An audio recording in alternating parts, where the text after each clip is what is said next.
for extreme hair growth. Apply this twice a week. This natural remedy can work on many different types of hair loss problems, whether it's autoimmune, nutritional, or even an overgrowth of some type of fungus or pathogen. And you're going to be using the juice of an onion. I'm going to show you how to supercharge that recipe to take it to the next level. If you're skeptical, you should be, because there's so many things out there that really don't work. People want to know about, is my hair going to smell like an onion?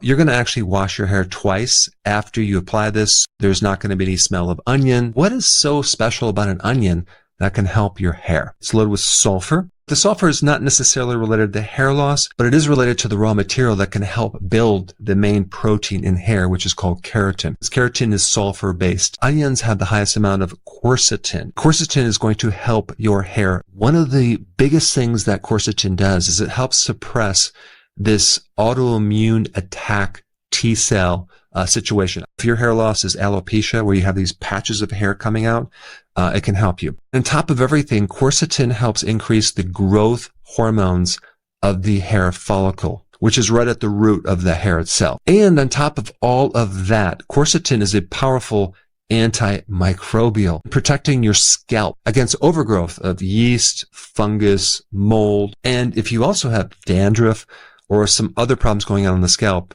that can help you as well. Let me simply tell you how to do it, and then I'm going to get into a few little tweaks to this recipe to take it to the next level. This whole recipe is based on an organic red onion, because red has the most quercetin. Take one onion, chop it into small pieces, put it into the blender, and blend it down. Then you're going to take the blended slurry and put it through a cheesecloth so you can separate out the liquid into a container. Now, it would be good if you had some type of squeeze bottle that you can put it into, but you don't really need that. All you need is a little container, maybe a mason jar. And then the next thing you're going to do when you go into the shower is you're going to get your hair wet, and then you're going to take this liquid and you're going to start to massage it into your hair, the actual roots as well, for a couple minutes. Once you get it massaged into the hair, you will then come out of the shower, dry your body off, and then leave this mixture in your hair for about 30 minutes. But I would personally recommend to leave it in your hair for 1 hour. And you could probably just use a shower cap as well. Then what you're going to do is go back into the shower, rinse it off, shampoo your hair actually twice to remove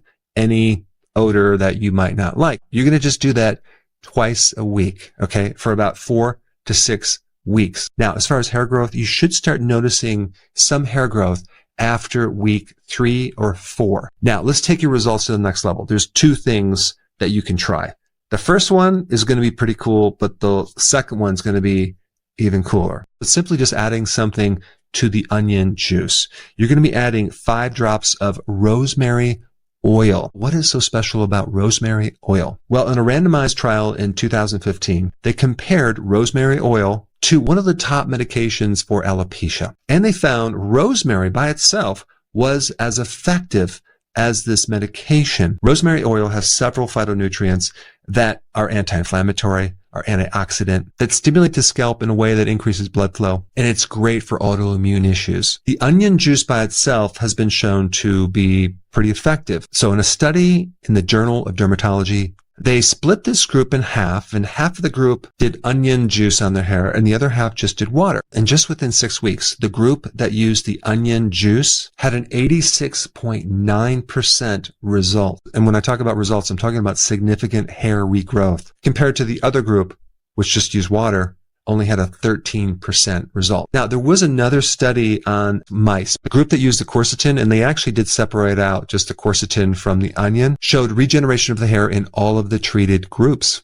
And in the untreated groups, there was no regrowth of hair. So now let's supercharge this recipe and take it to the next level. You're basically going to enhance the onion juice. Now, how do you do that? You're going to ferment it. You're going to take one onion, you're going to take the peel off, you're going to chop it up, you put it in the blender, strain out the pulp, and then take that slurry and put it into a mason jar. And then you're going to add a 8-ounce cup of water, and then you're going to take a teaspoon of sea salt. Then you're going to add 1/2 teaspoon of raw honey. Mix it up really good. Put a cheesecloth over the mason jar or even a coffee filter. Then you're going to put it on your counter so it can ferment for 72 hours. And you're going to notice within the second day as these little tiny CO2 bubbles, carbon dioxide bubbles popping up. What you're doing is you're enhancing the quercetin. The nutrition that's in there is also going to be enhanced because the microbes are going to actually make more vitamins. So basically, we're taking this antidote to hair loss, onion juice, and we're magnifying it. And also the pH of the onion juice is going to be becoming more acidic to about 5, which is going to be very therapeutic to your scalp. Now, at this point, you want a cheesecloth, okay, so you can separate out the liquid and put it in that squeeze bottle and then apply it to your hair just like I've already talked about, which is getting your hair wet and then massaging it into your scalp for a few minutes and then coming out of the shower, waiting for 1 hour with the shower cap if you want. Then you're going to go back in the shower, rinse out your hair very thoroughly, and shampoo your hair twice. And I would recommend doing this twice a week for 6 weeks or even longer, depending on your situation. A couple other key things to note. There's so many different mechanisms involved with vitamin D in hair growth or loss of hair that you should be taking at least 10,000 or 20,000 IUs of vitamin D3 every day, or get a good amount of sun. And the only other thing you need to have attention on is to make sure you're eating the right foods to support the nutrients for your hair. And if you haven't seen this video on that topic, I'll put it up right here. Check it out.